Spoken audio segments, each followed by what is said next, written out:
wafdi uu hogaaminayay wasiir dowladda amniga ee wasaaradda arrimaha gudaha Soomaaliland Maxamed Muuse Diiri oo uu weheliyo taliye ku-xigeenka ciidanka qaranka Soomaaliland General Ahmed Cawaale Yuusuf Libaax ayaa maanta soo gaaray degmada Ceelafweyn ee galbeedka gobolka Sanaag. wafdiga waxaa kaga hortagay duleedka magaalada Ceelafweyn barasaabka gobolka Sanaag, taliye ku-xigeenka qaybta booliska gobolka Sanaag, qaar kamid ah saraakiisha ciidamada qaranka ee goobahaasi ku sugnaa iyo cutubyo ka tirsan ciidamada RRU-da iyo militariga. waxaana halkaasi salaan sharaf ku siiyay wafdigan ciidanka RRU-da salaan kadib barasaabka gobolka iyo taliye ku-xigeenka qaybta ee ciidanka booliska ayaa halkaasi ka hadlay. wasiir dowladda amniga jamhuuriyadda Soomaaliland iyo generalka militariga General Libaax iyo wafdiga uu hogaaminayo wasiirku dhammaantiinba salaamu calaykum waraxmatullaahi wabarakaatuh. aad iyo aad bay farxad loogu tahay wasiir inaad maanta halkan loogu timaadaan guud ahaan gobolka Sanaag ku soo dhawaada, gaar ahaan degmada Ceelafweyn sidaad ka warqabtaan arrimuhu meel fiican bay imika marayaan. ilaahay baa mahad iskale.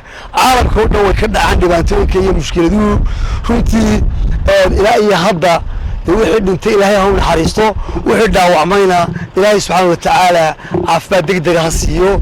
meel fiican bay maraysaa run ahaantii.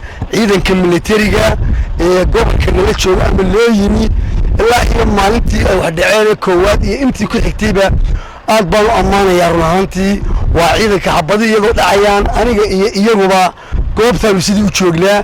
mar walba xoojinta timaadana waxa way baysiyaadinaysa RRU-da waa ciidanka ammaankii gobol ee degmada Ceelafweyn maxaan kula wax badan nagala qabtay annaga oo ay nagu taagan tahay muddo badan baan joognaa annagu maadaama oo isin dhabuuxin weyno aad isku baranay wax badan bay nagala qabteen. waa nimanka ammaankii nala sugay aad iyo aad ugu amaanan yihiin. ku soo dhawo wasiir. gabagabadii wasiir dowladda amniga ee wasaaradda arrimaha gudaha Soomaaliland ayaa ka mahadnaqay soo dhaweyntaasi, wuxuuna ciidamada booliska iyo militariga ku amaanay doorka muuqda ee ay ka qaateen xasilinta deegaanada shaqadu ka socoto. isagoo amuraas ka hadlayna waxa hadaladiisii kamid ah. runtii waa u dhabar adeegteen, hawl weyn baa qabateen.